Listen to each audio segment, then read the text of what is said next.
So now we can talk about the absolute topic at hand, and I guess start off virtual recap for officially episode 2, unofficially, I don't know, episode 6, 5, 7, something like that. We had a few unofficial Something ones. around that. The Yeah. second half of the tens, the single Yeah. digits. Yeah, we are rapidly approaching 10 episodes already. Oh my gosh. I know, right? And I guess the big news of the last 2 weeks in VTubing dropped basically bang on 24 hours ago, with a tweet longer and Google Doc from one Sayu Okami, who graduated in October 2022, didn't tweet anything for 6 months, and then comes out with a statement that, I don't know, eerily ties her to one recently exiled agency VTuber by the name of Zaion LanZa, who everyone would be relatively familiar with off the back of, well, her being the first member terminated from the NIJISANJI Yep. 3 months into the gig. So, And contrary to most people's thoughts, no, it's actually not Yugo because Yugo, they continue to insist is a mutual separation. Yes. And we'll take their word for it. Especially given how much they are allowed to refer to each other versus everyone else. Yeah. you even just the situation around Yugo's graduation, quote unquote, is much more benign compared to the termination of Zaion. But before we dig too deep into the discourse around it and what the document the discourse around it and reading between the lines of the document, go through a quick rundown, which I typed out in my Discord the other day, or yesterday actually, because that's when it was, is, oh god, how far up do I have to scroll? Here we go. So the dossier is 22 pages. Sayu throughout the document insists that she is not Zaion, and on Twitter insists that she is not Zaion, and so I feel like I have to proclaim that at the start. Sayu Okami swears she is not Zaion LanZa. Do with that information what you will. Basically, the claims are that Zaion was, introducing and doing a couple of interesting rumors, and she said she was doxxed down to her home address, name and face by those expressing malicious intent, Zaion that is. That NIJISANJI didn't inform Zaion that it would be taking any action against her, despite their joint statement, which is a bit of a interesting thing to bring up early.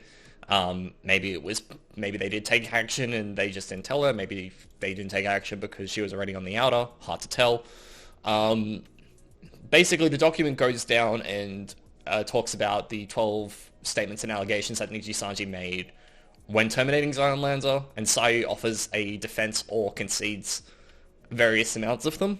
Most of them are explanations on what Sayu and Zaion think were the reasons for the suspensions. And some of them are just directly calling out NIJISANJI and saying, well, no, that didn't happen. Basically, some of the allegations made by Niji that Zaion concedes is her using copyrighted music, making statements which could lead to speculation, offensive remarks around sexual assault, infringements of the use of games rules that NIJISANJI has, expressing a will to use ROM hacks on stream, and I guess not receiving permission to announce her membership perks were things that Zaion conceded. And then the things that were refuted revolved around revealing internal info to genmates, offensive remarks around discrimination, mostly anti-Semitic insults, which is the big thing that was circulating when her suspension and then termination was announced. The comments considered offensive to game devs, giving false information to other NIJISANJI livers, false brand sponsorship, which then was accompanied by a very hilarious screenshot of a D's Nuts joke. And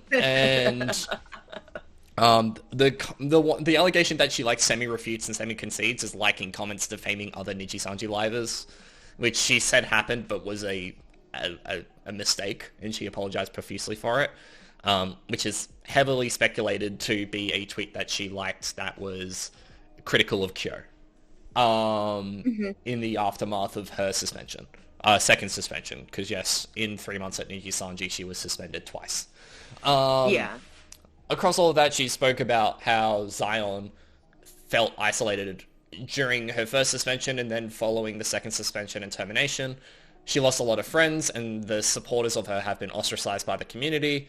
There's mentions of self-harm and depression and clinical diagnosis of that in the document, which she kind of puts in as a comment to explain some of the actions that she took in terms of her mental state. And then she also went on in actually what was simultaneously the most interesting and yet most confusing part of the entire document was what's this? Tell me the page count. 12 pages of Zaion's personal experience written from first person by Sayu. So, again, do with that information what you will. Going through the interview process, some of the questions asked, mostly about salary and content direction, including details of Zaion's interview with Rika, the CEO of NIJISANJI, Rika Tasumi. The debut song process, Zaion allegedly being forced to pay for a lot of her debut out of pocket, including the lore video and other graphics and animations. A comment which really rubbed me the wrong way for reasons we will get into later about her meeting the other NIJISANJI EN livers and saying, unfortunately things did change as time went on, but that was not until the very end, talking about their kindness, which if you have seen one Finana clip after the announcement of their termination kind of puts that into context. And a bunch of other things around management and alleged slights against her. That is the briefest rundown you will see on this topic on YouTube and on Twitch and by anyone. And it is still ridiculously long. And this document goes into a lot of detail, while I also feel like it says simultaneously nothing at all. Where do we even start, Hannah? Where do we start? Where do we want to start with this? So the thing is, I guess, first off, it's really hard to know how much of this document I can trust. Because, like, there were so many parts of the document where I was just like, well, this part, you're just not revealing the entire truth. Like, for example, I know for a fact, just based on online research, that NIJISANJI uses contractors sometimes for management. And that, when she was like, I was reprimanded for reaching out to somebody who was a handler for us before, and then simultaneously told, like, you cannot do this. On the surface, this looks terrible, right? But once you know the context of the fact that that person that she contacted before was probably a contractor and in this murky area where, like, maybe you do have permission to message this person, but maybe not. It becomes like a how much of the information are you actually leaving out kind of thing. I've got a link to the website. Is it cool if I pull it up on stream? Because I mean, I guess it is public. Yeah, okay, cool. I'll just drag it onto my it's public information. Yeah. So for a lot of these Japanese companies, because they all wanted to expand to the West, they actually needed to hire either bilingual or just monolingual English like management, right? Because and we're going to go into this more in depth, but like various companies do need English managers and they just have no idea how to hire them. So NIJISANJI, like Project Kawaii, Vispo, right? This was probably Hololive in the beginning, although they've probably internalized it at this point. Other companies have also done the same thing. They are not the only ones to do this, but people internalize management all the time. And the role of contractors is a little bit murky. So that is context that she completely leaves out. So it just looks ridiculous from NIJISANJI's part that they're just like, oh, don't talk to this person. So it's just like, how much are you actually leaving in and how much are you actually leaving out?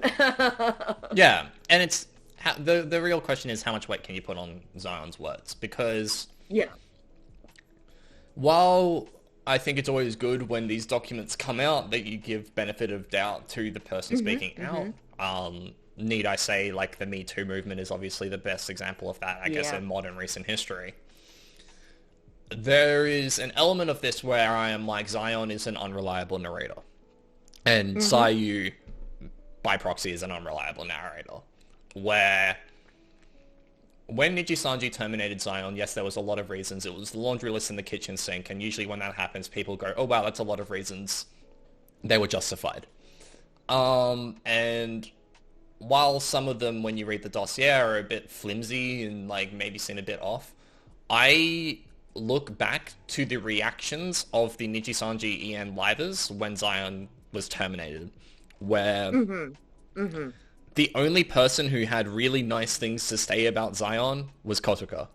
The rest of them very much distanced themselves, didn't say many nice things, and then obviously the most iconic clip for me, which was the Finana clip where Finana spoke for 5 minutes on stream about how she tried to help Zaion and Zaion wasn't willing to accept her help and continued going down the bad path. And that to me means a lot more than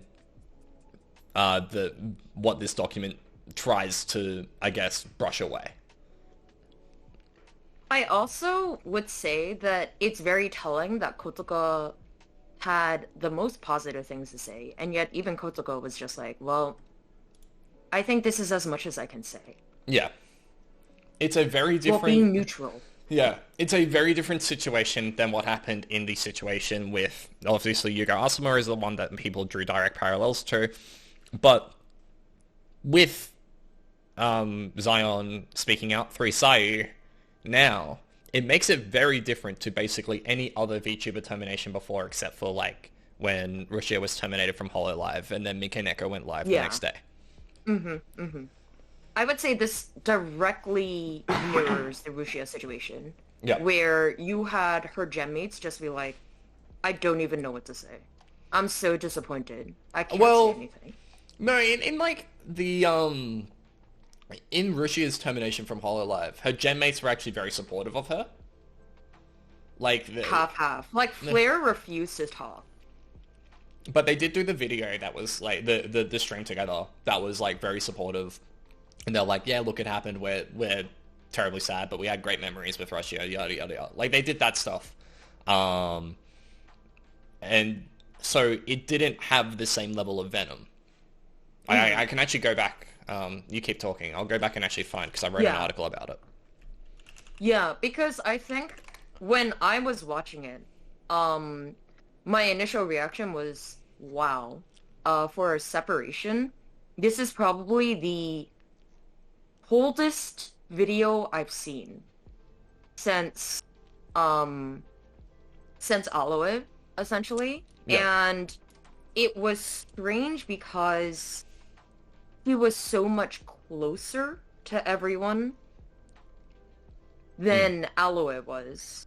And so with Aloe, like, her gemmates hadn't really even talked to her yet. So I was like, okay, this makes more sense.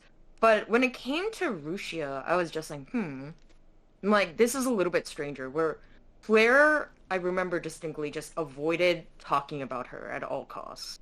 Whereas, like, Pekuro was a lot more sad, and everybody else was somewhere in between. Yeah. Right? And, yeah. I mean, I just brought up the article where it was like, I think Pekko and Marie did most of the talking compared to Noel and Flair. But even then... it was nothing like this. Yeah, no. Like, they were like, you know, it happened. And they even said, like, they tried to help her.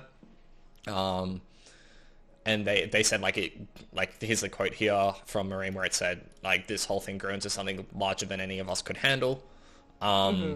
Which does echo some of the sentiments that happened in Zaion's termination as well. But the overall tone of the two conversations was very different. I mean, I don't know whether that's because I read a Japanese translated version of the Gen 3 announcement, and thereby maybe lost a little bit of, like, the localization element of it. But but even then, it still feels wildly different. Yeah. I do think, though, in a way, like, it's all valid, whereas, like, mine was from the perspective of a fan watching someone talk about their generation, whereas yours was probably a little bit more objective. So both are completely valid reads. Yeah. I think what was very shocking about Zaion's termination, at least for me, was that I'm gonna apologize to Vera for this, but like when he was speaking in Korean, I was like, oh my gosh, you are very disappointed. Yeah, it's I remember you mentioning that when that was like happening, because like Ver was like wasn't even that soft spoken or that like was like he was still pretty firm when the announcement dropped, and he said it in English, but then you said like the Korean translation was 10 times harsher. Yeah, And look, it was very disappointing. the one thing Shall that we say? yeah, and like look, the one thing that we will say to this, and I will say to this because it's semi-relevant to a conversation that I want to have around how reporting of this dossier has been done by other VTuber commentators, is Hannah and I both share a very similar thought on Zaion, which is negative. And so when we're reading this document and when we're reflecting on the moments of her termination and what was said in the aftermath, we're probably going to frame it way more negatively.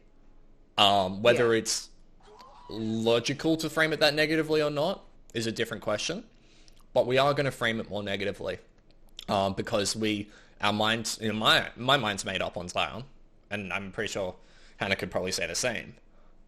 So we do kind of understand that bias is there, but I also think even like I tried to give this the most clear, objective reading possible on the first read through, and I don't think that I could really take a lot of it that seriously. I think there's also just like I'm gonna be frank. So there's a saying in the idol community, the most pain in the ass commentator is the person who used to be a fan and becomes an anti, right? Yeah. And like I am that person when it comes to Zion. Like before everything kind of hit the fan, shall we speak, like I was actually really, really big on Zion. I was big on XLA in general, but like Zion was one of my favorites for sure. And to see her crash like this was like very, very disappointing to me. Yeah. So I definitely would say like I have a bias in that respect. But I think the other reason why Ducky and I have a bias is because, and we've explained this in the Discord as well, both of us have extensive working knowledge of the entertainment industry in general. Yes. Not just in Japan, but just from like a global perspective. Like me working in the American entertainment space and Ducky working in Australia covering global esports, like as a journalist, right? And just streaming in general for Dexerto, both of us have had the opportunity and the pleasure to speak with a lot of managers, and we both personally know a lot of managers working not just as like talent handlers, but both former and current, people who want to go into their just different aspects of it. And so when we're reading the second half, I understand that like from an outside perspective, this looks really bad. But for someone who knows what managers do and what managers have to go through, this to me is not surprising at all. Yeah. Entertainment management really is a thankless job. Yeah. Like, there's no real cutting it two ways. Like, there's a reason why managers have such a high turnover. And it's also a reason why when I first read this, and a lot of people were pointing out, oh, why did NIJISANJI give XLA a 2-week-old hire to look after them? I read into that two ways, and it's like, one, well, they're probably just with the company, so you kind of just have to trust their credentials in the first place. Maybe let them fall a little bit, but you just have to trust the process at that point. The second one is, they're a 2-week-old hire, but what if they have experience at another agency? What if they were doing stuff at a more boutique talent agency, or doing stuff outside of the streaming world, or still doing like the things that a talent manager does, where, you know, you're organizing deals, you're making sure that everyone knows what's going on within the company, you're making sure that there's that nice clear discourse between, you know, the expectations and then the output. And that's a very, very, very gross simplification of what a manager actually does, because in reality, a manager is basically the god of some of these people in terms of making sure and pushing things over the line, depending on the level of management that is offered. But there is nothing surprising about a 2-week-old hire looking after a generation which is just about to debut. Sure, it's a bit shit to lose your manager that you had built a rapport with, but it's nothing new in the corporate space, and it's definitely nothing new in entertainment.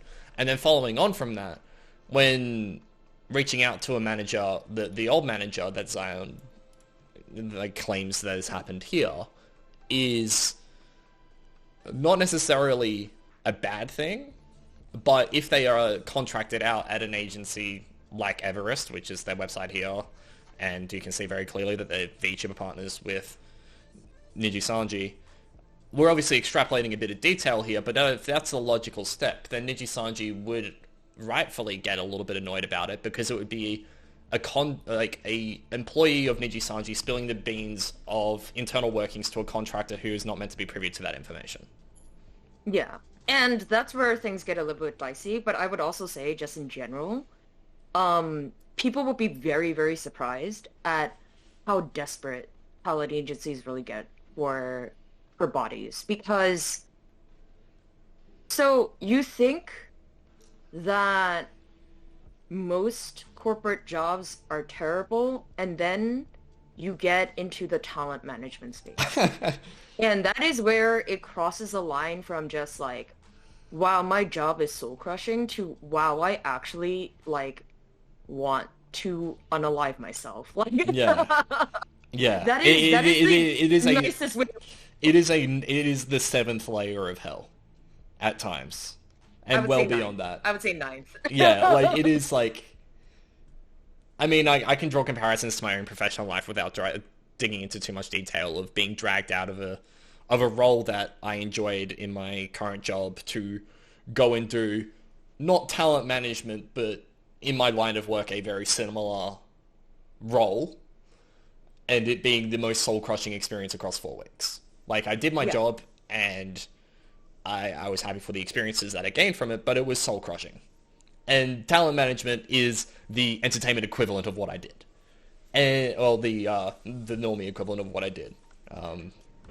So, yeah, managers don't get enough respect. And that's a bit of a side point to the whole, story here in terms of, what's actually in this document, because it is a very extensive document.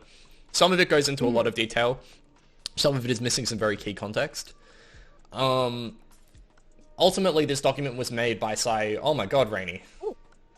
Oh my god, Rainy. Hello, Rainy. Thank you so much for the 24 viewer raid. I hope your stream was great.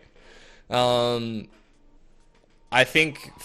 Oh my god, just so many things happening. For me, with the Zaion, this document, there's so many different little things that have happened that you kind of just have to take each section and break it down one by one and being like, how believable is this story? How believable is this section? Yeah. And it's when you get to the end of it and you logically try to think it through, I cannot help but not believe 80% of it. And I would say, even if I took everything at face value, right? So one of the things that I would stress a lot is just the fact that, in entertainment, and this is actually something that I've noticed, across the board, just covering entertainment in general, the responsibilities of a manager and the day-to-day changes that they just have to deal with are so complex and literally change on a minute-to-minute basis. Yeah. Where there are situations where you can have permission to do something one day, and then the next day it will be completely revoked. Yep. Right? That's a very, very good example. And that's what happened. That's what happened with the Genshin streams here, which, by the way, I still cannot believe there are screenshots from the NIJISANJI Slack in this and a private graduation notice that was sent to Zaion. I still can't believe those are publicly available. I don't know why they are in this document, but they are. So there you go. There's one of them. Oh gosh, I just hope she has a lawyer.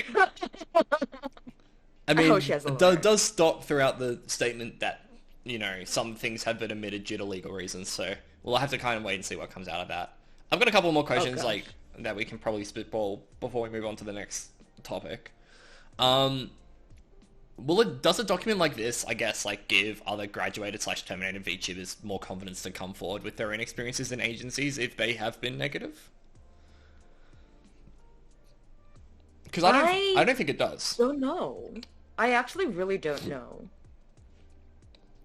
I don't think it does because for the wider space, this entire situation was an anomaly, and it's very hard to see it being replicated on a regular basis.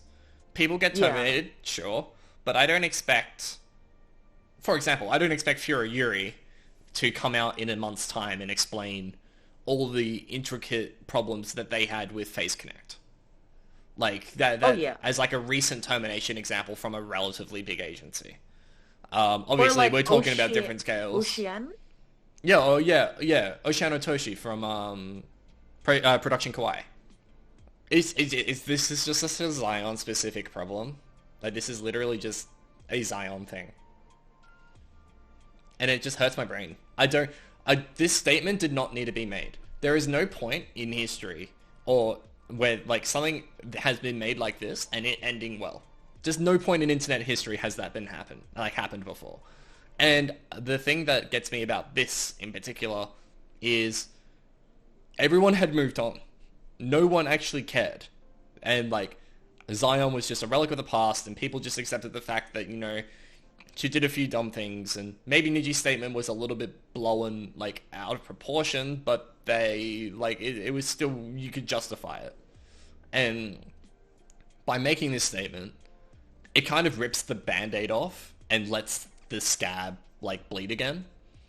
But except this time the scab is now like it's like a wound. It like deepens it. Yeah, no, it just makes it a gash. Like it's just like an absolute stab mark. And yeah, I don't know. And then it just makes things so much more complicated than they needed to be. And I would honestly have a lot more respect for Zaion if they went and tried to tackle this behind closed doors and not make it public, because there is nothing in this document that needed to be made public outside of drama baiting and sympathy baiting. Like I do think this actually could make the status of like working for Japanese companies much worse. Like, I think it's gonna exacerbate an already existing issue because she did end on stuff about her cat. She did, yeah, Rainy, she did. Yeah, but like the issue is that middle section where she talks about management and basically like trash talks management for a good 10 pages. That is going to actually make any talent manager who possibly wanted to get into that space is now gonna be like, do I really want to work for these people? Not just NIJISANJI, I mean like VTuber fans in general. Yeah. Will I become a VTuber manager? Do I want to become a VTuber manager? That is like the question that comes from here. Yeah, I don't know why my ads are running so frequently, by the way, because I have definitely not been... my ad rate is not that high, usually. It's usually 1 minute of ads an hour. So I don't know why it's been 2 ads in 37 minutes. Nice one, Twitch. Thank you, Twitch. Yeah.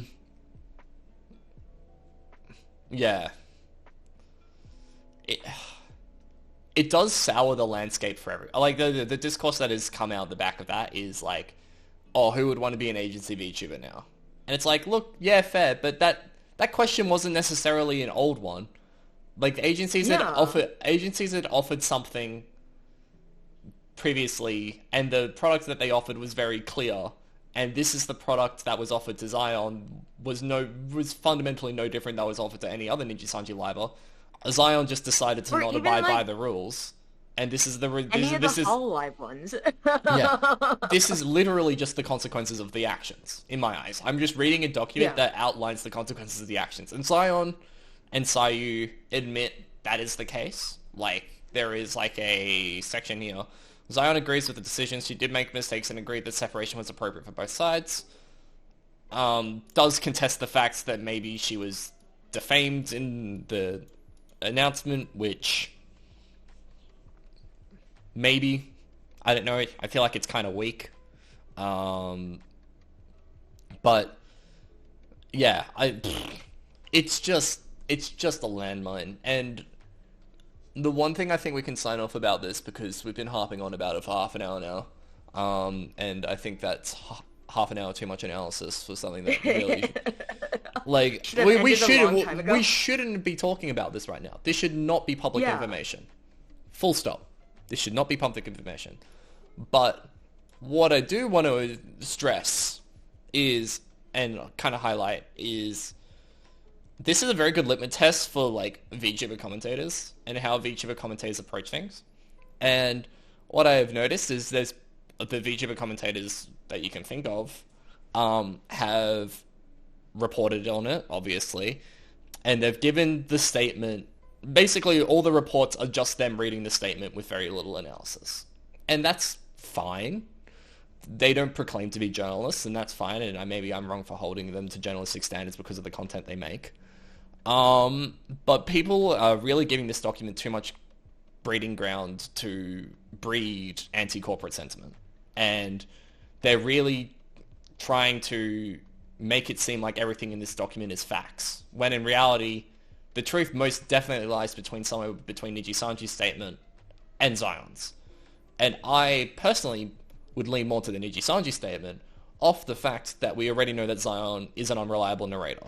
And we know that there have already been holes in her story. And it's just simply, I don't believe her. And it's a harsh thing to say, but it's true. But all the reports just framing everything as like fact, or at least more factual than NIJISANJI's statement, is a little bit disappointing in my eyes.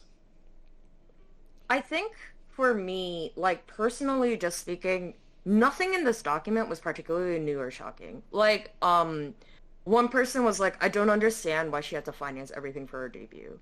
And literally go back, watch every single top tier corporation debut, whether we're talking about like Hololive, Holostars, like any of the NIJISANJIs, right? Yeah. And it is very, very clear from the get-go that everybody was just weighing how much can I earn in the first month versus how much am I going to front the cost right now, right? Like, this is not new to us. The fact that they are super understaffed, that is old news, right? So I'm just like, why are you bringing this out? Yeah. Let it be known that despite us, talking down on Zaion's statement, there are inherent flaws with NIJISANJI's management that were well public and well documented well before this event. Sorry. So a lot of this information, some of it isn't that groundbreaking, but people are packaging it up as groundbreaking because, oh, look, a talent said it. Well, no. This has already been said by talents on the stream before some of this stuff, so it's not necessarily surprising information. Sure, you can claim it's not best practice, and it would be better if talents had a budget for debut, or NIJISANJI chipped in more, or, that they didn't have their manager stripped away from them that they had built rapport with just before they go on debut. Like, you can claim all of those things, but it's not exactly new information, and it's not exactly groundbreaking if you have even 1 month of experience in a corporate environment. Yeah.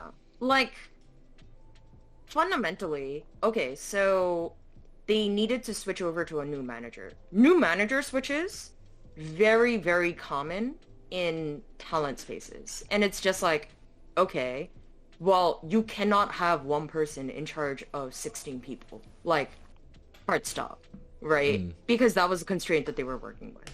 Yeah. You really, like, that person who is dealing with 16 people is going to burn out, right? And that person is well known to be, like, a pretty good manager, if the rumors are true. So it's just kind of I don't understand why, like, this is shocking to you. Of course they're going to go out and try to find someone new. It's just kind of like, if you follow entertainment enough, this problem just comes up over and over and over again. Yeah. Um, I think that about wraps it up. Like, there's not much that we can really say outside of the fact that it's interesting that we get to see this document. I don't think we should be seeing it. I think it's a massive mistake that it's been released. But now that it's done, it's going to be interesting where things go from here. There's a lot of people talking about legal challenges and all that kind of stuff, and I think that's a little bit of hot air right now.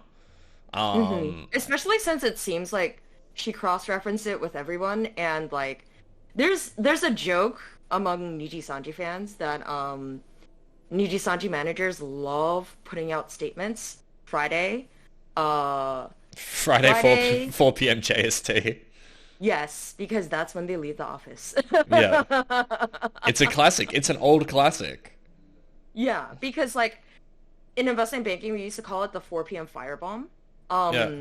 But fundamentally, like, your MD's on the way out, so they're just like, fuck you. Here's your 4 p.m. firebomb, and have a great weekend. And you're just like, fuck. Well, in my line of work, it's like, we do it so that we don't have to think about it on Monday morning. So that's why we get everything out. That's why we get everything out on a Friday afternoon or a Friday after lunch, because we're like, we don't want to think about this on Monday. We want you to think about it over the weekend. Like, we don't want to have to deal with any of that, so we're going to send it to you at 3 p.m. on a Friday. Hope you have fun. So, yeah. That's the kind of vibe that I get. Oh, yeah. That's them. Yeah. So, yeah, anyways, that's kind of what's in the dossier. If you haven't read it yet, or if you want to read it, you can. It's on Sayo Okami's Twitter, who is now rebranded to Synchronicity. Alternatively, you can read my article on it. I've gone through and written an explainer. Which really gets, I like to think, most of the talking points out without much of the fluff around the rest of the argument. Yeah. It's a really, really good summary. Yeah. So, for that being said, let's move to the second set of terminations. Well, this is mutual separation. This is mutual separation. Because, by the way, guys, since we recorded last time, this happened. Even though this feels like it happened 50 years ago. With VShojo and Silvervale, VB, and then eventually Nyanners. Where, let me just delete those tabs. Silvervale and VB were announced to be leaving VShojo on April 26th. The announcement kind of came out of left field for everyone, including themselves, where Silvervale went on to stream and saying, this had been locked in for some time, we didn't expect the tweet to go live now, which... classic VShojo comms. And it's classic manager move, by the way, because like NIJISANJI, very, very famous for doing this as well. Yeah. Where they will just put out a statement and people will be like, you know, we hadn't known about this for a while, but we had no idea that it was going to come. And you want to know when this dropped? 3 p.m. Like April 26th, my time, is like midnight US time. It is like midnight US time on a Sunday. I mean, sorry, on a Tuesday. Like, it is like the same kind of vibe. But yes, Silvervale and Bebe. Aftermarket vibe where you're just like, I don't want to deal with this and I'm just going to sleep. Yeah, exactly. So like, yeah, we're not renewing contracts with VShojo, respect their decision and want to thank them for helping them make VShojo what it is today. They'll retain their IP, which, no-brainer. Of course, VShojo is going to say that because that's their entire premise. But yeah, it's not a surprise that they retain their IP. I think there would be a massive uproar if they didn't retain their IP. Oh, yeah. And, like, you know, it was a nicety kind of comment. Silvervale was live at the time. We won't talk about that, because that's just a whole nother kettle of fish. But Silvervale made some comments about why she left VShojo, mostly because that they didn't offer her enough support. And the string that kind of tied Silvervale, Vebe, and Nyanners together was they left VShojo because VShojo couldn't offer them the financial terms that they really wanted. Yeah. So Silvervale decided to throw a Molotov cocktail. Yes, that's probably putting it lightly, but it's also not the first time she's done that. Where look, Silvervale did expand on some things and maybe said some things on stream that she probably doesn't actually mean and definitely shouldn't have said on stream. But what we will just highlight is the three departures highlighting a question around VShojo of what does VShojo actually offer? And second of all, yeah, what are these creators, are creators better off as independent talents now or working alongside traditional talent agencies versus working alongside VTuber aligned talent agencies because of the resourcing? And I think this was a good learning moment for me from you because I had actually went up to you and been like, I do wonder exactly what it is that VShojo offers, and because you were a lot closer to them, you were able to teach me a lot about that. I mean, it's just like, everyone says that VShojo is glorified tech support, which is like, sure, to an extent. They obviously still do the traditional talent things of, yeah, we'll go and get you some sponsored streams. I mean, Silvervale was one of the biggest proponents of sponsored streams on VShojo. She did them the most. And you don't need Hannah and I to talk to you about the importance of sponsored streams for VTubing and why VTubers need to do them, despite the fact that people like calling them out for being shills. Sponsored streams are inherently important for increasing the amount of money in the space and increasing the pie for everyone. So, but they also like did like event things, like stuff like Mouse's 3D birthday concert would not have happened without VShojo. And like they're more than just a glorified tech support company. But what they can offer on the more financial front is significantly less than your broader talent agency that only focuses on getting your client deals and giving them the more traditional managerial support of, I will look after your emails, I will go and hunt deals for you, I will line up these collab requests. Like, I will line up, you know, this song that you want to collab with someone on, I'll go chat to their manager and get it cleared. Like, that is what a manager ostensibly does in a traditional talent agency. VShojo does those things, but to a less level because they focus more on pushing the cutting edge tech first and getting their talents on iPads on segways and throwing them on convention floors and generating eyeballs that way. So, which, to be fair, I think is a very, very big reason for why these girls pop so hard. Because, absolutely. Like, they all grew from, what, 100 to 200,000? Iron Mouse is, what, 1 million now? 1.5. Just crossed 1.5. Yeah, exactly. And so there is so much growth that everybody has, and it is kind of disappointing that they weren't able to offer better financial terms. My gut theory is that, so traditionally a lot of talent agencies will tend to take huge percentage cuts of your sponsored streams as their bread and butter. Like, that's actually how they make the majority of their money. Yeah. And my sense was always that VShojo tended to be more like merchandising heavy, which actually has very, very low margins. Even if you're talking about like, I'm selling like a 50-cent thing for $5 now. Like, yes, like your profit margin is $4.50, but a sponsored stream is $15,000. Yeah. And like, if you really want to dive into this kind of stuff, there's actually a really great video done by Wendover Productions, which actually dives into CPM and like the kind of cost that of sponsored streams or sponsored content more broadly, because he's a YouTuber, that dives into, you know, the splits, and therefore if a content creator wants to make X amount of money, this is, you know, how they have to do it. Wendover Productions, brilliant YouTuber. Please go and watch all of his stuff if you're a logistics nerd like me. But so for the financial side of things, Snow brings up like a really good point in chat here, where regardless of the things that like were said, like every member of VShojo benefited massively by being a part of the organization, which is true, because I think the lowest growth that any of them has experienced is, I think they've tripled in size. I think someone like Iron Mouse has gone up nearly 10 times her size across the lifespan of being in VShojo, because she went from, like, well, maybe not 10 times, probably 5 is more realistic. But she, like, went from 300k to 1.5 million is what we're talking about in terms of followership. And definitely in viewership and definitely in sub count, that all tracks. And someone like Silvervale, like, got to a certain point and plateaued, but still gained 5 times viewership across her life at VShojo. So all of these people really got a lot out of VShojo, and some of the discourse around it was like, why did they ever need VShojo in the first place? Well, without VShojo, they probably wouldn't have grown that quickly. And so VShojo for them did offer them 2 great years of growth, did offer them 2 good years of support, but it is better for them now to move on and go pursue other paths. Vey is obviously part of Mythic Talent now. Silvervale hasn't announced anything yet, but I would not be surprised if she follows suit. And then obviously Nyanners is now part of Mythic Talent. So like the 3 people they've moved on to what is seen as a more traditional talent agency, if I put my thoughts on Mythic Talent aside. And so they're getting the kind of more traditional management approach versus the approach that VShojo could offer them.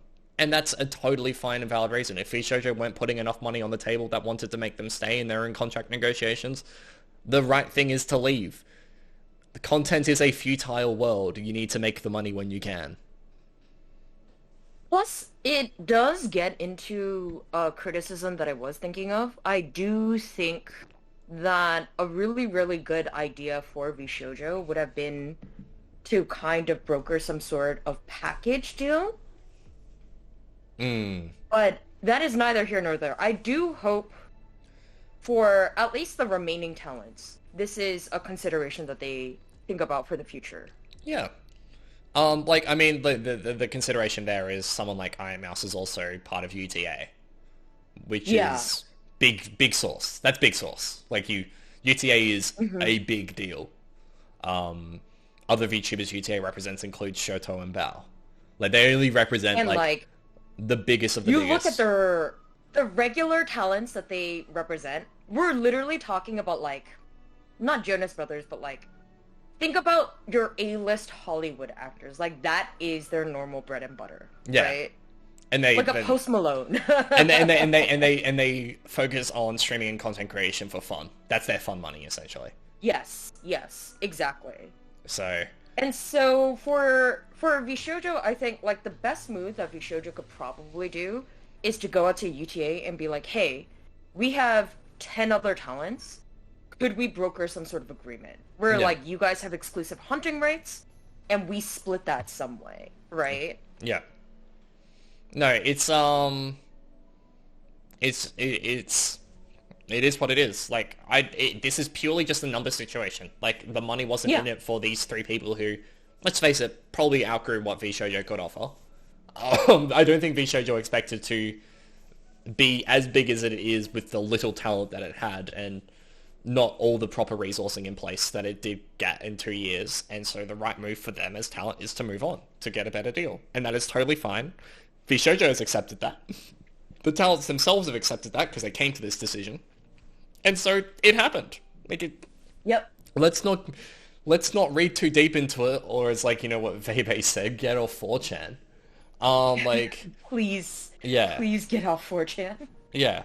And then, like, as for where VShojo goes from here, I mean, like, we played their new video that they teased at the top, right? Where it's like, it's probably a lore drop. It's probably a new VTuber joining them, which would be cool.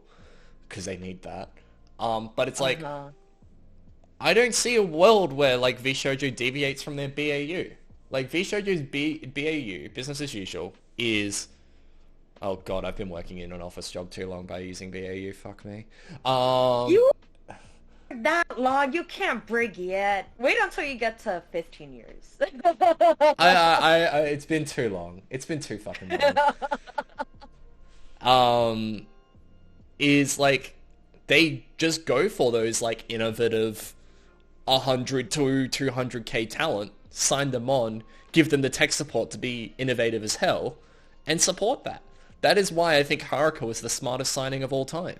Because Haruka is someone who can definitely leverage the tech support and the abilities that VShojo has, which is mostly just making sure that she can continue making cool skits, and then like being able to grow off of that and being part of an agency that is huge and growing off of that. And then, you know, if 2 years down the line she makes the same decision as everyone else has made, or the 3 people have made because the other 9 are still there, then so be it.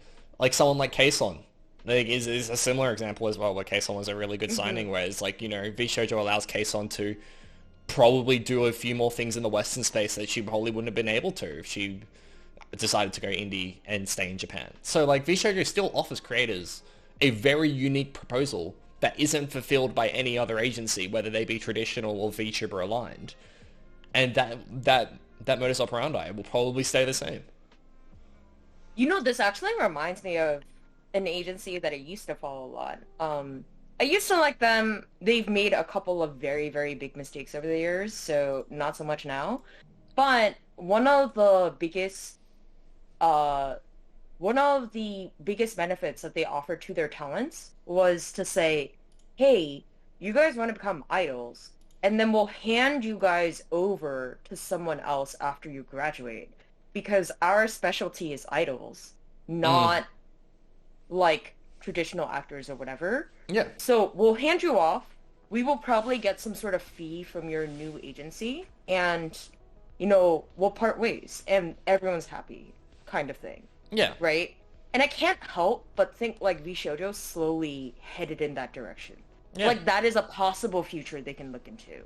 Yeah, and honestly, I think that's a fair feature. Like, if VShojo exists purely as an agency, which has the notoriety to blow someone up really quickly, but then can't really hold them past 500k, that is totally fine. That is a perfectly fine lifespan. And that's a specialty. And that is a niche they can fill, because not in traditional entertainment, it's like not the talent doesn't stay with the agency they signed for first for the rest of their life. They will jump from agency to agency, from boutique to boutique. That gives them the resources that they need to succeed at that specific point in time. And so that will just continue happening here. This is totally, like, people blowing it up to being like, people blew it up to be bigger than an issue than it was, probably because of Silvervale's stream. Probably because of Silvervale's stream. But it's not really that big of a blow up beyond that. Like, it is just, yeah, the money wasn't there for them, so they left. Wow. Like, I can relate to that in my own line of work when I accepted my current job. Was like, was I going to stay in journalism, or was I going to move into my new field? Well, the money's better in my new field than it was in journalism. And I could still do journalism on the side with the things that I wanted to cover. So it's a win-win for me. Of course I'm going to take my new job.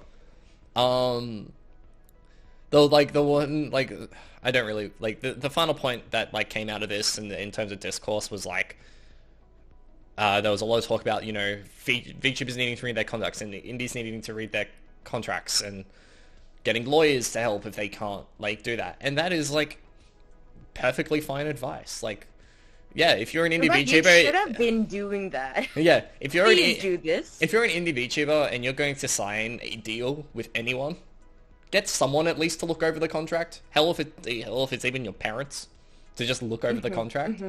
Or someone that you trust, actually, like a trusted, probably not trusted your friend. Parents. Please don't do parents. Go get free pro bono legal advice. At the very least. There's some situations where you can't get pro bono legal advice though. Like like as long as you have someone look over the contract, especially if it's a low cost deal, like if we're talking like pennies, relatively speaking. But as soon as you start crossing into the thousands of dollars. If a deal is worth thousands of dollars, it is worth the however much you need to spend to get a lawyer to read it. Yes. Even if it's like a 10%. Like, if it's a $10,000 contract, but it's going to cost the lawyer $1,000 to read it, like, that 10% could be the difference between getting into a really good deal that could actually be more than $10,000 down the line, or getting yourself absolutely shafted. And, like, the neurodivergent thing, actually, is even more reason why you should always engage a lawyer for, like, past the 5K, I don't even think it should be a question. Like, ask your friends, see who does small business deals, and just try to find anyone. Yeah, that's basically it. And, like, it doesn't have to be it doesn't have to be an entertainment-specific lawyer. It doesn't have to be an esports lawyer, because those are hard to find, especially ones that understand streaming entertainment. Run-of-the-mill contract lawyer can do this for you. This is their bread and butter. Yes. Do it. And I guess moving on from that, we can now talk about the next topic, which is, this was an interesting one that was actually cooked up in the DMs of Hannah and I. It's actually not really related to too much news that's happened recently. There's kind of two major events. But more generally just a vibe of the VShojo stuff, the Zaion termination, what we're seeing in the landscape. There has been a lot of graduations and terminations recently across the last 3 months, I guess. And so I think a little discussion on why that is might be due. Do you think so? Yeah, especially since like happy 3 years since the Yeah. big boom. Yeah, by the way, lockdowns were 3 years ago, guys. Do you feel old yet? I certainly feel like I've aged 10 years in these last 3 years, that's for sure. Um, It's like for you guys, I think it was lockdowns, and for us in the United States, like we were just coming out of lockdowns. Like you started getting the people being like, "COVID's not real." Yes, before no, it YouTube is an L. before I get demonetized, COVID is a very real thing. Yes. Yes. We Please do. listen to the CDC. Yeah. Go get vaccinated. All those kinds of things.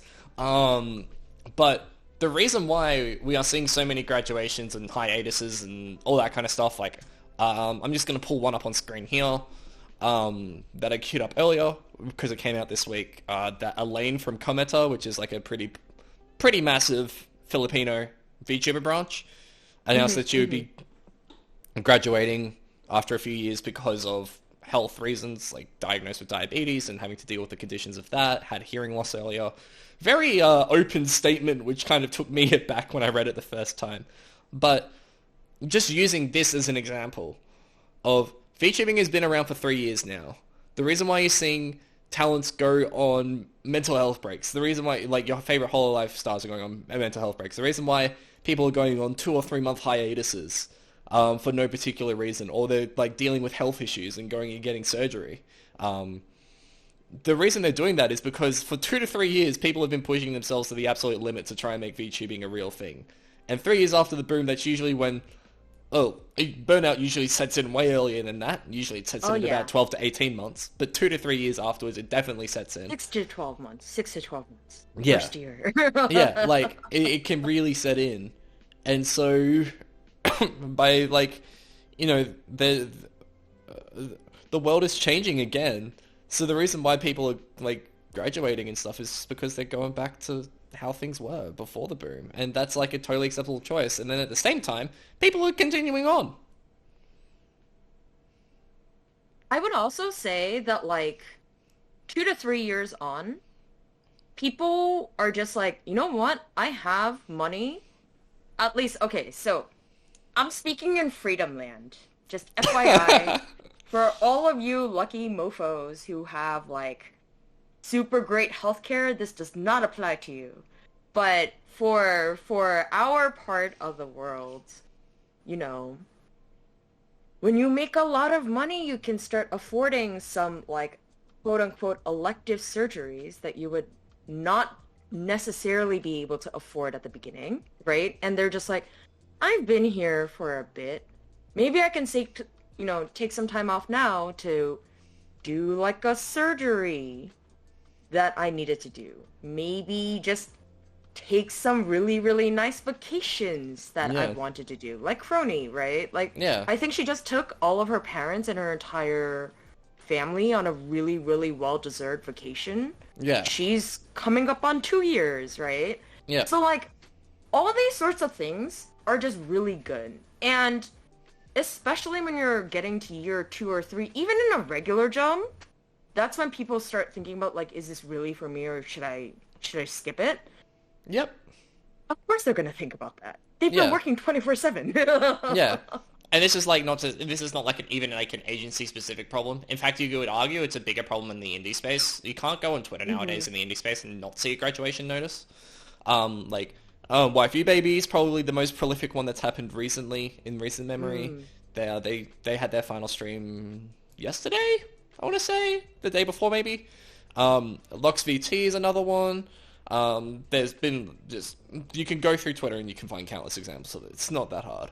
And then obviously in the agency space, NIJISANJI ID are graduating, or some of. Kawaii Gen 3 obviously left Kawaii to go do their own independent activities again.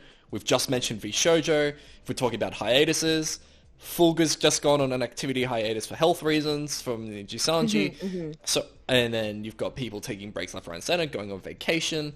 The amount of streamers that you see in Japan right now are not actually streaming and tweeting about being in Japan instead is off the rails, and good for them that they're having fun in Japan. But this is literally please have fun in Japan. Yeah, please have fun. This is just a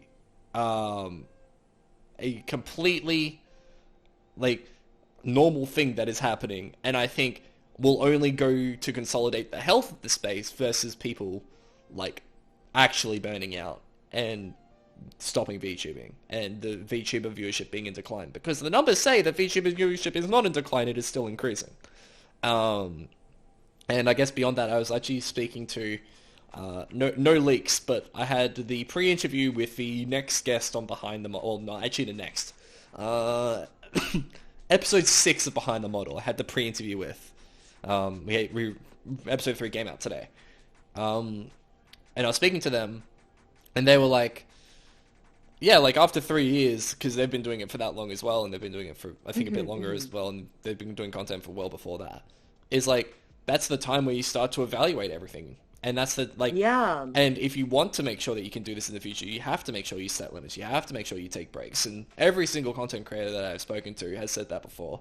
And it's so true. And so there is no cause for panic right now. I've been seeing a lot of doom and gloom in the space about, like, oh, there's so many graduation notices, and it's really hard when you see your friends graduate. Like, sure, like, yeah, that would be shit. Like, there's no denying that. If someone that you grew up doing VTubing with and, like, you kind of held your hand with is now gone, all right, it's time for me to move on. Yeah, of course that's shit. But it's not, like, the end of the world for the space.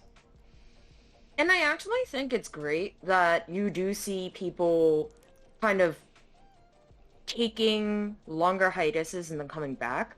I mean, granted, like, fuck you, Zaion, because unfortunately this once again opens up the question of, like, is this really a break or is this a suspension?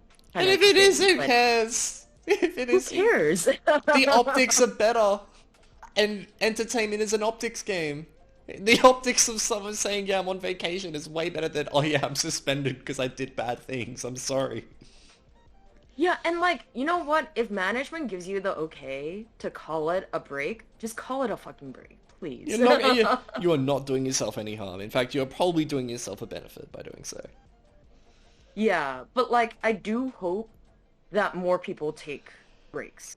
Granted, it was very, very painful when, like, literally 2/3 of NIJISANJI EN took a break altogether. But then when they came back, we got all these super funny stories about how, like, Luca decided to drag 2 other members of NIJI EN to literally a Luxian collab at a family restaurant and stuff like that, right? Like, it's great to hear those stories just as a fan of these people, and it's good to see them get re-energized by it, right? Yeah. Luxium goes on break, come back, finally 2.0 outfits. There you go, have fun. Feed. Yeah, that is exactly. Enough. That is your food for 12 months, Hannah. That is your fandom's food for 12 months. So my fandom's food is going to be whenever that AR live comes back. Oh yes, the Colors AR live. The 3D debuts. Yeah. Yes. That's going to be great. Yeah, actually, you're so right about that. I can't wait for that, actually. Yeah. So... I'm eagerly waiting for it. It can take as long as they want. I waited 18 months for my fucking 2.0 outfits, so, like, whatever. You are strong. You can wait. I have faith. I can wait. I have faith. See, this is great. Like, I don't have any, like... Oh. It is a well-known fact that I am a VTuber journalist who doesn't really watch VTubers because I don't watch streamers more broadly. I do watch Onigiri though because I watch cooking content. But that's about it. But yeah, no, it's like all this stuff is happening. There's still debuts happening on a daily basis. Prism Gen 5 just happened. V-Reverie Gen 2 just happened. Lucid and Idol EN are holding auditions. The Lucid audition stuff aside a little bit, dumb idea to forget to BCC in your talents and don't do that when you send them a rejection notice. Yes, please. Like, be nice to the people who are rejected. That always hurts. Yeah, it was a little bit of a look, I can understand the slip-up of sending something as a CC instead of a BCC, as long as you make sure that it doesn't happen again. That's kind of cool by me. Yes. You get the one time, oh shit, I fucked up. You get that. You get that once, because then once you have that feeling once, if you do it again, you're just an idiot. Yeah. At that point, it's on you. It's not on us. it's like the fool me once, fool me twice, right? Like that's literally it. Yeah. That is exactly what it is. Yeah. But I And do. also for indie graduations though, I'm always gonna be like, there's always another NIJISANJI generation Yeah, coming what here. agency are you joining? Huh? Huh? I remember that. Yeah, I remember that. exactly. I remember that around. Funnily enough, October last year, which October last year into NIJISANJI XLA's debut in December. Yeah, the speculation is definitely rife then. And then now when people are like, "Where's Holo Gen 3?" Every single slightly major graduation from an indie is like, Hololive? I'm just gonna say my favorite indie literally graduated in he graduated. No, okay. Allow me to rephrase that. He paused activities in October. I cried with my friend a bit in October, only to realize 2 months later that I would suddenly have a stars Oshi. Yeah. So Right, so I'm just like, I have PTSD now. Where are Yeah. you going? yeah, and that's like a very real thing, and that's like that's a nice, healthy thing to have. If you, as long as you don't Yeah. go too haywire with the speculation.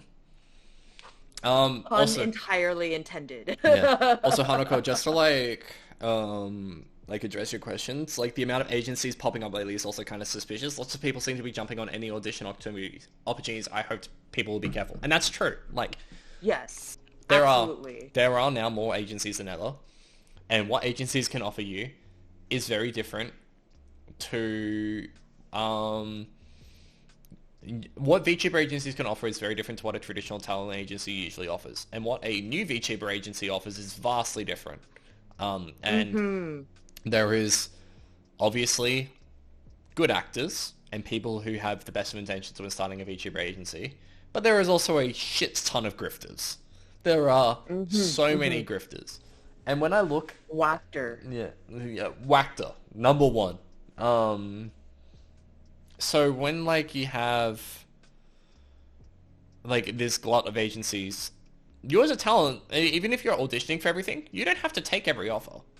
Like you can be selective with your offers because you'll find one that works for you eventually. If you're getting into if you're getting through one agency's auditions, you're probably going to get through to another one's eventually. Yes. Like it's not like a thing where you do it once and that's your flash of lightning and you're done. And it's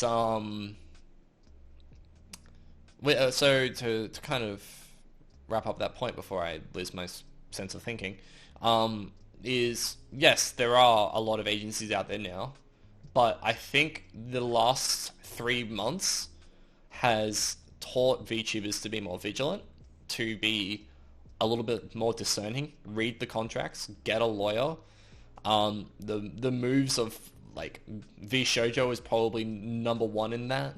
The Kawaii Gen 3 mass graduation is probably the second big example of a group that probably didn't read their contracts, got themselves into an agency situation they didn't like, and then were like, shit, we need to pull the pin.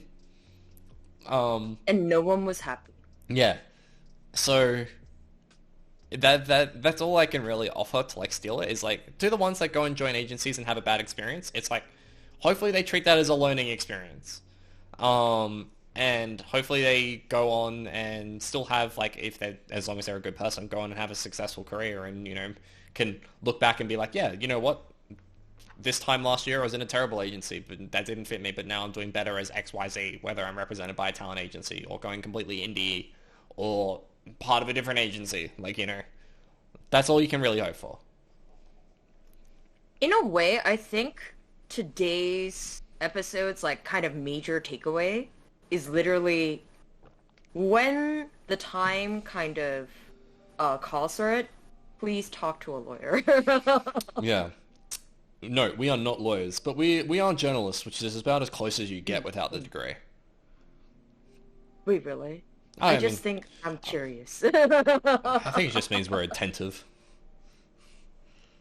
I don't know. Possibly. I like tooting my own horn too much. Possibly both. The Hey, summer is in between. I did a year of law school.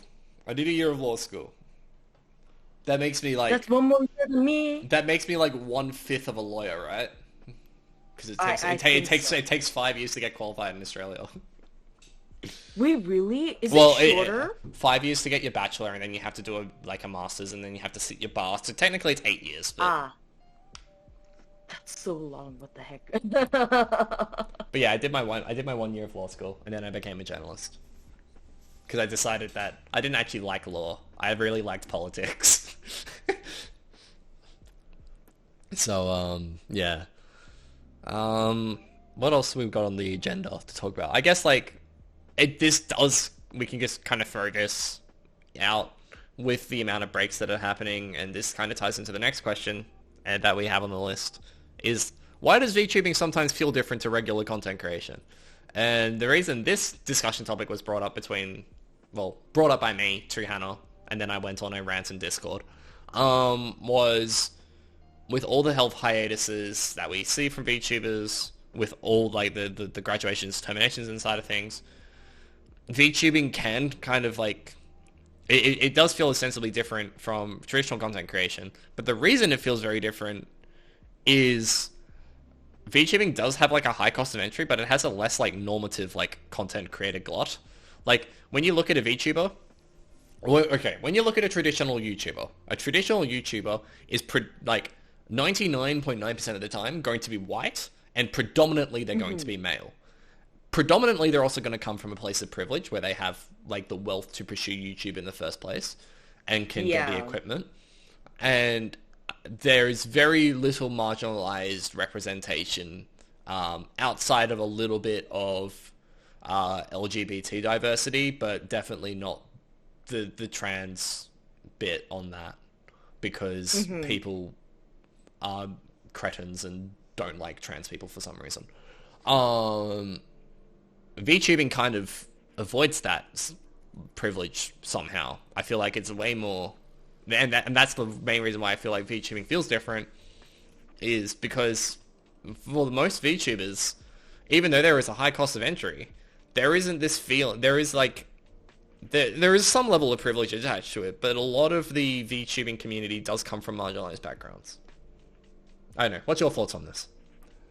I do heavily agree with that, and I think it's probably because of the fact that since you have a model, there is a increased feeling of safety, which is actually why I think we as a community should take doxing a lot more seriously.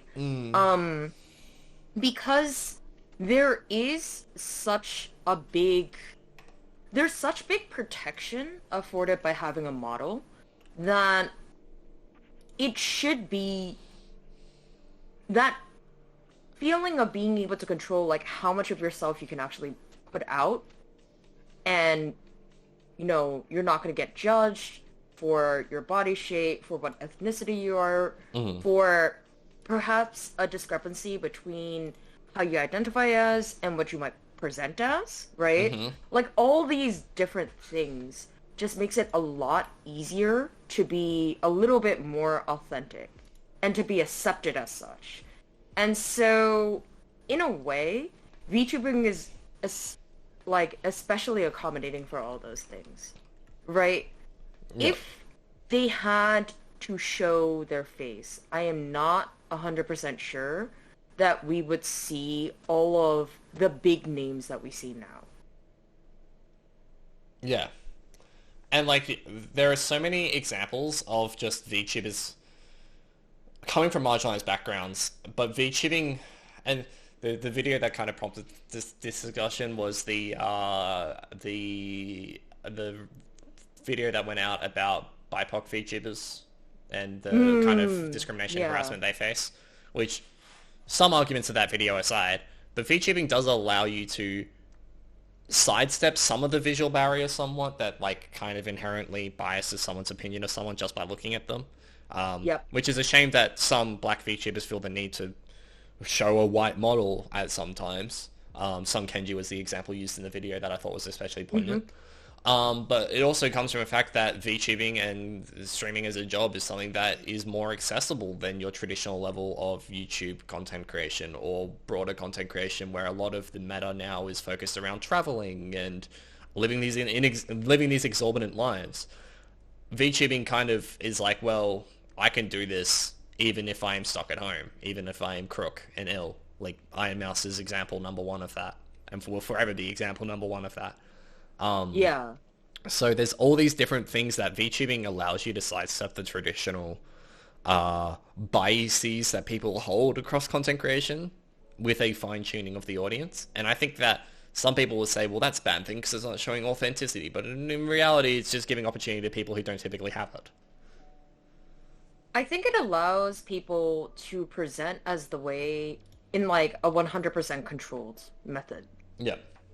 Which is extremely important. And it's one of those things where unfortunately you do have to work with the constraints that you are handed. So, referencing that video, like one of the big critiques that I had was that unfortunately YouTube and TikTok do treat BIPOC models a little bit differently than they treat, say, like a lighter skinned model, which I think is incredibly disappointing and something that more and more BIPOC creators should absolutely talk about. I mean, it's the same kind of biases that like you see in other trends across life, like yes, like AI trends in terms of like facial recognition for Face ID on phones is like the big one that was dropping with Apple 5 years ago, for example. And like, there's all these things where darker skin tone individuals, BIPOC individuals, whether they be or like way broader, like ATSI individuals, if we're talking in Australia, Aboriginal and Torres Strait Islanders, right? Like, there is always an inherent bias towards the white person. And like one of the things that I will never stop harping about is the fact that due to VTubing, certain individuals have found success in countries that would have normally rejected them. So in Japan, the way that they treat Filipino persons is incredibly disgusting. But if you actually look at the VTubers that Japanese people tend to consume the most, a lot of them are actually of either Filipino descent or partial Filipino descent. Or they are South Asian individuals that they would normally treat incredibly horrendously. But because they are VTubers, you are kind of given a different perspective. And they are welcomed in a way that they normally would not be. Yeah. I do want to talk about this topic that Strex has brought up as well, because I have a little anecdote to share on this, even though that I am the cis white male of the conversation. Is important perspectives, though. Important perspectives. So Strex mentioned, just makes me think about every time there's drama about darker skinned people getting called out for using lighter skinned models, while that standard doesn't exist for white creators using Japanese personas. So my anecdote for that is going to involve great friend of the stream, Nethia, Nethia_AI, on Twitter and on Twitch. Wonderful person, and their Filipino background. And the way that I broke this down, or they broke it down to me, and therefore I then broke it down to other people, was like, in VTubing, you kind of got you got three buckets. We've got the bucket of cultures that are kind of just accepted and no one really comments on them. That's usually going to be your Caucasian people. You've got the cultures of VTubing, which are going to be like discriminated against for some reason, which is usually your BIPOC individuals, black presenting VTubers, etc. And then you've got this third bucket of VTubing presentations which are going to get fetishized. And a lot of that happens with Asian VTuber tropes and Asian stereotypes, whether they be East Asian, like Japan and Korea, less so China, or Southeast Asian, like Filipino, Indonesian, Malaysian, etc. And the fetishization of Asian culture, whether it be through VTuber models, VTuber motifs, the way that VTubers act, the way people interact with VTubers, is a very, very real thing.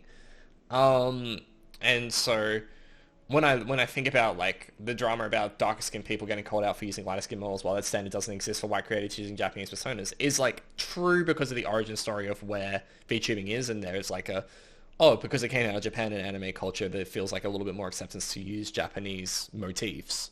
There is, that also swings to the far other way of, there is a fetishization of culture that is hard to tackle sometimes, and makes it harder for creators for an opposite reason as to why it's harder for BIPOC creators, but still nevertheless harder than your white dude. I also would say, and this is super important, when it comes to people using lighter skinned models, I cannot help but be a little bit sympathetic. By sympathetic, I mean I understand both the economic and like harassment calculus that goes into this. Because quite frankly, it is so hard to be a darker skinned individual on the internet. And right now, I'm explicitly going to say, if you are of African American descent, like, the way the internet treats you is absolutely appalling. Yes. Just completely unacceptable. Like, the amount of harassment that people get subjected to just because they are African American on the internet is quite disgusting. Yes. And so, for someone like Kenji, for example, to use lighter skinned models, I am extremely sympathetic to, and I understand it. But to kind of like broaden it out a little bit more, when somebody who is, say, like, Filipino decides to use a lighter skin model, I'm also slightly sympathetic because I do know it's not as pervasive in the West, but it is incredibly true that in the East we are extremely rude to somebody who is considered outside of the norm. Yeah. And by outside of the norm, I mean, if you're South Asian presenting, Korea and Japan, which would normally be two of the biggest populations for you, are incredibly harsh.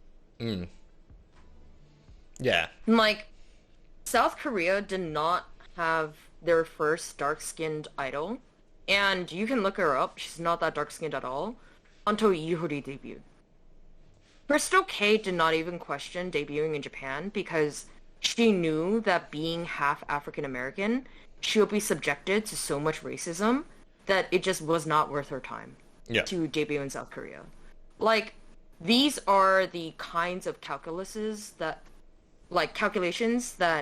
people who are unfortunately, like, subject to this kind of harassment just have to make. Yep. And so if they choose to use a lighter skinned model just to avoid that, or, you know, in other cases, like, sometimes their corporations force it on them, which is kind of true, right? Like, not every VTuber gets that much say into their model. Yeah. I'm a little bit sympathetic. Yeah.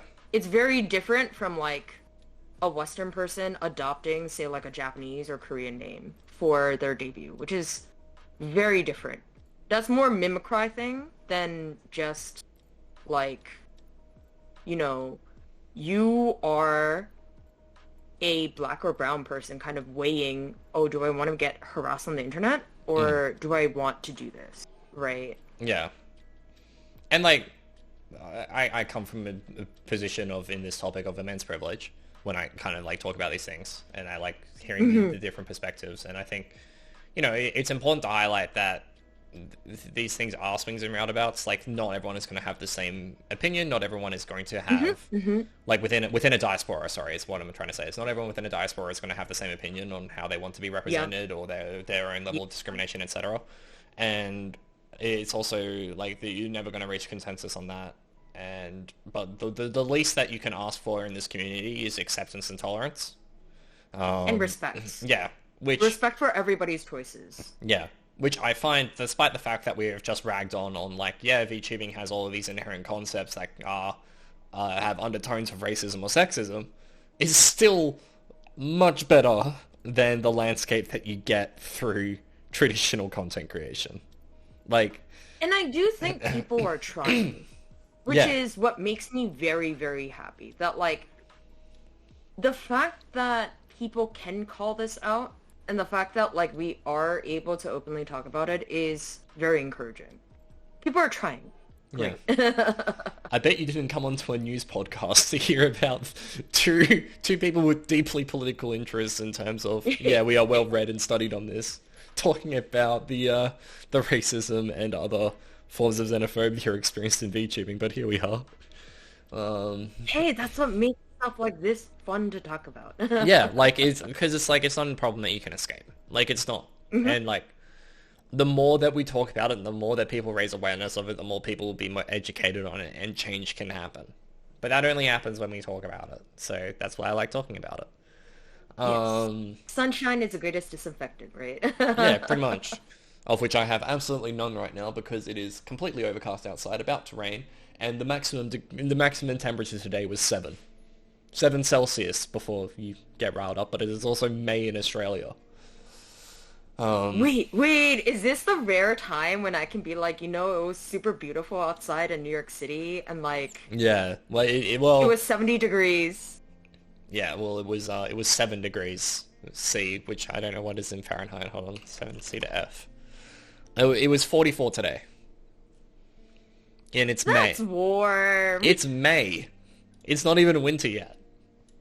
That's warm. Yeah, but also we get to 110 in summer, so That's true. yeah.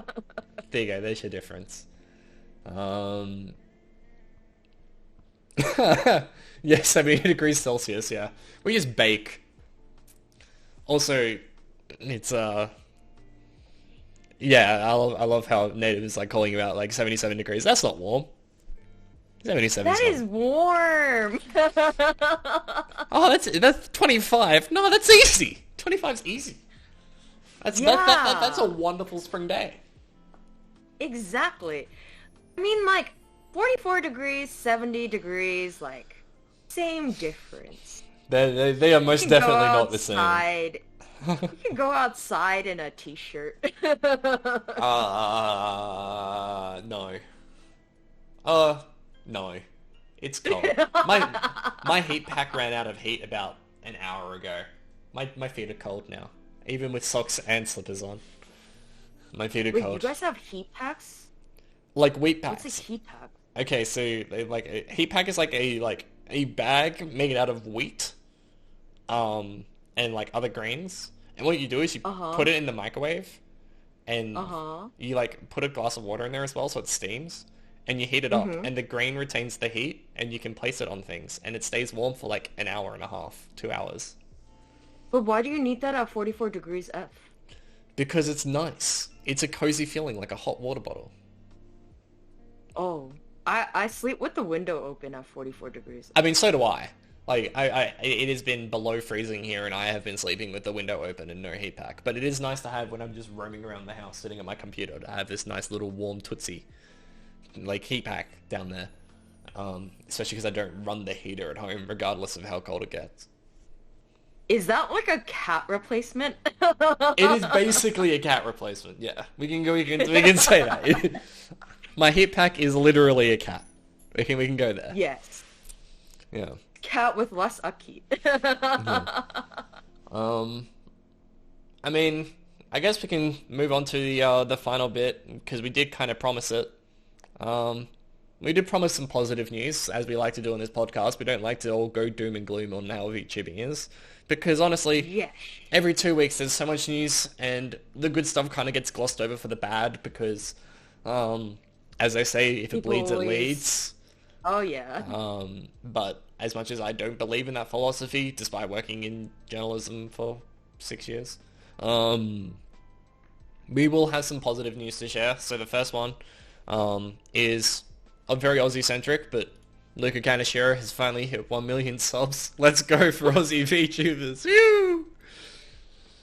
Thank you for bringing this to my attention. It's kind of like, it's so funny, because like, so I was just on his stream before turning on, right? Yeah. But I could tell he was reminiscing about the fact that like, before Luxium debuted, there were so many people, both like within and outside of the industry, who are just like, men are never going to succeed as VTubers. Yeah. And there will be people like me just like gesturing to Kuzuha and Kane But everyone else will be like, but no, they're just never gonna catch on in the West. And to see Luca, so like the third Luxia member, hit 1 million, feels so fucking great, man. Yes, the Idolmaster problem. It is literally the Idolmaster problem. Yeah. But you know what? We managed to overcome it, guys. Yeah. So congrats, and also, like, the fact that he's the first Australian VTuber to reach 1 million. Let's go. Yeah, he is, because, I mean, the second would be Bay.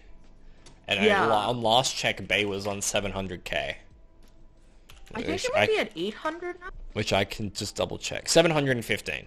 So yeah, she's making her way. She's slowly making it. By the way, she's doing so much cool shit right now. Like, actually, like all the music videos are great. Everyone. Yeah, Psycho is great. Go stream it. Go listen to Psycho. It's fucking great. She's streaming right now. She's streaming Idol Showdown. It's actually so cool seeing all like the whole live members streaming Idol Showdown. It reminds me of when Holocure dropped, and like everyone was streaming Holocure for 2 weeks. And now we're just getting the same with Idol Showdown. Yeah. Like, this is like the same reception that Holocure got. Which is sick. Idol Showdown's a Hololive fan game, fighting game, multiplayer. And it's on Steam, so you can go and buy it. Or for free, because it's technically a derivative work and they can't monetize it, but you can go and play it. Yes. And you know what? The one thing that I just request of Luca and all of them is that there should be a great Australia off collab for all of the VTubers, because I would like Bay and Ren and Luca to be forced to eat Vegemite together.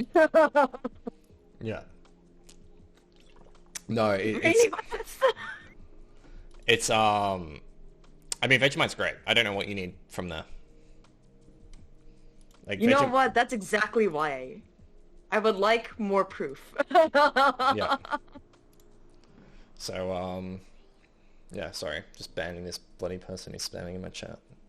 Oh wait, Dogecoin. No, yeah, we don't want you. God, I have to actually pull up the other screen now. God, it's too complicated. Streaming's hard, okay? Why Twitch? Why? Yeah, exactly.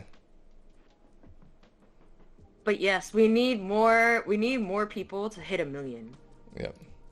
The more, the better. Yeah, basically. Another thing that's happened this week was another friend of the channel, because we love talking about our friends. If you want to be a friend of the channel, come to my Discord. My Discord's on my Twitter somewhere. I know, I'll link it again sometime. And I'll actually I promise sometime I'll make a prompt for it. But Maru, who is a wonderful friend of the Discord, was part of another charity stream. Yes! You can see them right here. That's Maru right there. Raising $17,000 for the Cure Alzheimer's Fund. Through amazing. Through the Plastic Model Weekender, which was like a Gunpla plastic model community stream where they were just building stuff. And good for them. Charity streams I find in VTubing and like online content creation really don't get the love they deserve. Yes, I'm still salty about how some people covered like Vex's charity streams, or the kind of lack of hype. Yeah, El Marina's, or kind of the lack of hype around like Selen planning the 24-hour charity roulette. Like, or charity run, sorry. Like with charity relay, that's the word I'm looking for. But I've been doing interviews since like way earlier this morning, so my brain is fried. So I think it's good. It's also just that, like, it's so hard for people to even be convinced to drop $1, right? To have your comment read aloud or whatever. But to convince an entire group of people to donate $17,000 collectively for a group charity stream is literally the best part of fandom. Yeah. And, like, some of the coolest moments are like in VTubing, in my opinion, have happened on those streams. The Fall Guys lobby Yes. in Vex's charity stream was awesome. And Marina's as well. Like, just the Fall Guys lobbies in that, where it's like you get everyone together, and there's just like chaos and pandemonium. And it really like it is like a pretty solid reminder that throughout like what you might read on Twitter and what you might see being reported on in VTubing, there is still a shit ton of good being like going on in this space. There is still so much good work happening. And it's like people like Mario, who, by the way, Twitter like unfollowed me from them for some reason. Yay, Twitter, thank you. I'll follow them back. Fuck you, Elon. Yeah, literally. That's why I haven't been there, seeing their tweets for like 2 weeks, I guess. I'm not a bad friend, I promise. What else did you had a list of it? You had a list of good news. Yes. So, okay. This is my personal good news because there's only 13 fans of this group in the United States. So please follow them. I swear I am not a Nugu fan, but Kakao Talk, which is the largest Korean, like one of the largest tech conglomerates in South Korea, Yes. is debuting a VTuber group. So that is super, super big news. It's kind of like, if you see them, you will understand why they have no fans among a very, very, like, look-centric community, right? But at the same time, their songs are really good, even if it is just generic anime music. Please check them out. They are... Oh, wait, I'm gonna copy the link. I'm gonna paste it here. Wait, one sec. I will find this. I'm also trying to find I'm also trying to find the stats that I want to talk about. Yes, because that is what I think we should end with. Oh no, I got bunked. You got bogged for links? Yeah, I'm gonna send it to you again. Yeah, I'll drop it in chat for you, Hanako. Hold on. Yeah. So, like, there was this entire reality TV show that they hosted where a bunch of girls kind of competed to be part of a K-pop idol group, and this is going to be the last of the big VTuber K-pop debuts, I think, for the year, until more are announced. But yeah, go follow them. They only have something like 13 Western fans. Wait, let me see if this Discord has grown at all. It has not. So yeah. Please. I cannot find these stats for the life of me. It's the oh, we can talk about it off the top of our heads because both you and I have read it and it's not that deep, but there were some viewership stats dropped about VTuber viewership across year to date, I think it was, between January and April, and there were some very interesting names on that list, and it was looking at YouTube viewership and purely viewer numbers on yes. videos so the and number streams. of people who clicked into a particular short or a particular view and got counted by the system as a view. And there is one that I am a big shill of because her love for Bahaj is great. the blow hair love is real for Rim Penrose. Yes, and she is a fellow Hollow Stars fan who became a VTuber because she also really, really likes Hollow Stars, even though I'm pretty sure she probably just wants to punch Estelle Letta. But I support her. I need to get up that tweet. Hold on. But the other surprising thing about that list, so Rin was 4th in the world of this ranking that I think it was done by the same team that does vstats.jp, which is the definitive source of truth for VTuber statistics. Please use them for everything. But the one that kind of stood out to me was Fillion. Fillion was number 1, and that's because Fillion's shorts go everywhere, and the same for Rin Penrose. Like, their shorts go everywhere. And like the fact that we had these 2 new entrants is like the biggest proof for me that VTubers are only gonna get bigger. And yes, whoever did this, I think this is either an Indonesian or a Malaysian con. It's at Comifuro. It's at Comic Frontier. In Indonesia right now. I do love the fact that they're I selling. love this. I can't tell like if that's the stickers selling for 5k rupiah each, or if the stickers were free, but it's very funny. This is And the obvious. fact that like Estelle is just blood red. Everyone is beating the shit out of Astel. But you want to. Yeah. I just like there's like somewhere like torn, like for Gabus, like there's like a decent spread of everything. Even for like Axel, there's a decent spread, and then like there's just some which are just completely blocks of one color, or even Robert is Like for Magni and for Estelle, it was like mostly red.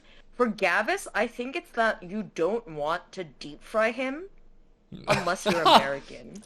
You don't like oh god. You I've just ne- want to beat the living shit out of him sometimes. If you're another American, you're just like, why? I've never been more endeared to a VTuber than I was in Gavis's debut week. That is some of the most pandemonium I have ever seen on the internet. He's Space. like he's obviously the first V spacer, as Hannah alluded to, and just like the slow descent into madness on all of the spaces was amazing. And the fact that like the reason why he couldn't stream was because he was on Wi-Fi was just a classic battle move. Yeah. Oh yeah. Oh, it was just perfect. It was perfect in every way. No, I think that like pretty much rounds out what we wanted to talk about this week. Like I think like obviously if you missed the start, we'll have a VOD on YouTube. And I only came to the realization that 90 minutes into it that I forgot to hit record on OBS. So I will be downloading the VOD off of YouTube, off Twitch, and then be re-uploading it. Thank you, Twitch. Thank you, Twitch. Even if we hate the fucking ads. Yeah. Oh well, it happens. Classic VTuber scuff. Yeah. It's not a VTuber stream without scuff. Yeah. What do you think was the most enlightening topic we talked about today? Hire a lawyer. Yeah, look, that's probably like the undertone of this podcast is, hey, contract law is important. If you don't know how to do it, get someone who does. And Absolutely also get don't a lawyer. also don't make private screenshots public unless absolutely necessary. That'd be good. Yeah, like please don't.